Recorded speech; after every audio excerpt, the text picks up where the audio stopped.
So we're talking about Khelo Rugby, and that's the project that we have, grassroots sport in the community. And Khelo in Hindi, it means play. So the name came from when you're coaching rugby, when you're playing rugby with youngsters who haven't played before. You shout, Khelo, Khelo, Khelo, and they keep playing, they keep running, they don't stop. So that's really where Khelo Rugby, the name, came from. But as a project, it came out of the rugby club we were running. We were training young people to play.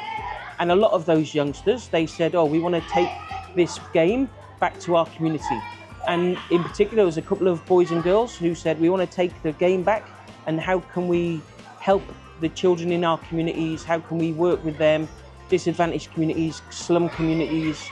And so at that time, I knew rugby. So I just said, let's try taking some rugby back. You go, you get some rugby balls, you do some coaching and see how it goes. So that's really how it started, just going back into the community, talking to those children, taking a rugby ball out. You take that rugby ball out, it's very special. Everybody gathers round, everybody's curious, and playing rugby with children in the slums, getting them excited for the game, getting them motivated by the game, being coached by boys and girls that they knew, that they were inspired by. And that's how it all started. This would be now more than 15 years ago. So it's been a long old time, playing now with like loads of communities across India. And it really all started by taking that ball into a area that there wasn't really much availability for sport, no sort of coach managed sport, no sort of safe sport. So that's where it started. So today we have Khelo Rugby in 4 different locations. We have Calcutta, very urban location, about 20 different communities around the city,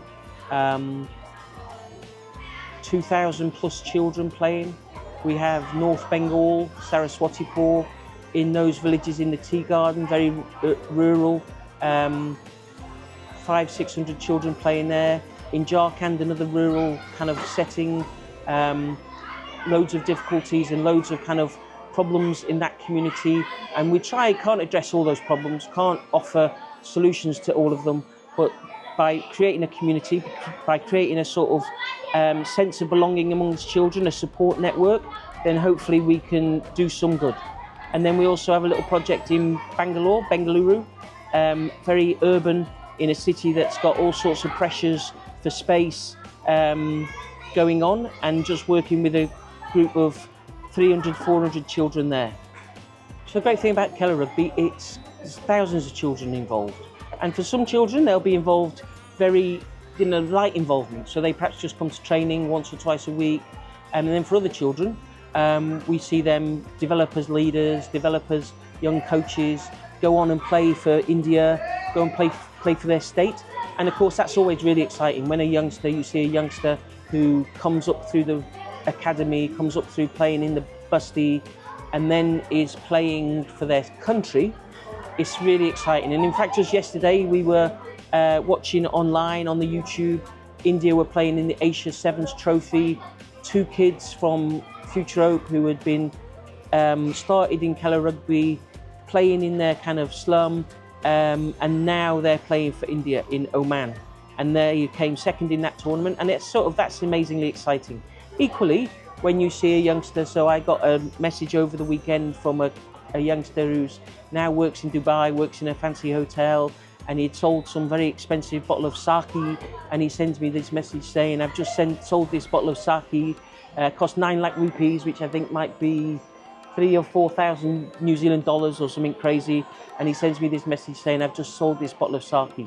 And he's managing a restaurant, started out as a rugby player, got a scholarship from us, goes and gets a job in Dubai, is able to look after his family, is able to be a really productive member of his family, of his community.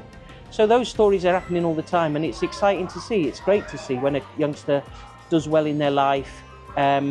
Okay, it's always very exciting for rugby people, for sports people, when they get a national player, but probably more important is that kids get opportunities to kind of excel and do their very best.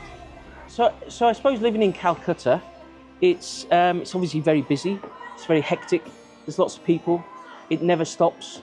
At the moment is like loads of festivals going on. It's really big festival time. So there's noise at night. There's noise in the morning. Everybody's chasing round.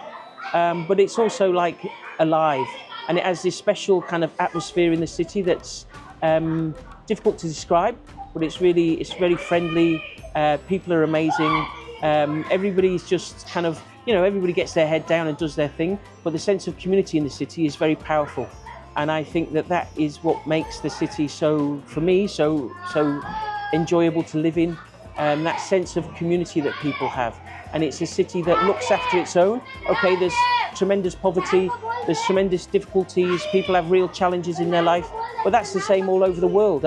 It's not that this has got, it's got some special kind of difficulties, but all over the world you see in inner cities kids that are struggling, in the countryside young people that are struggling.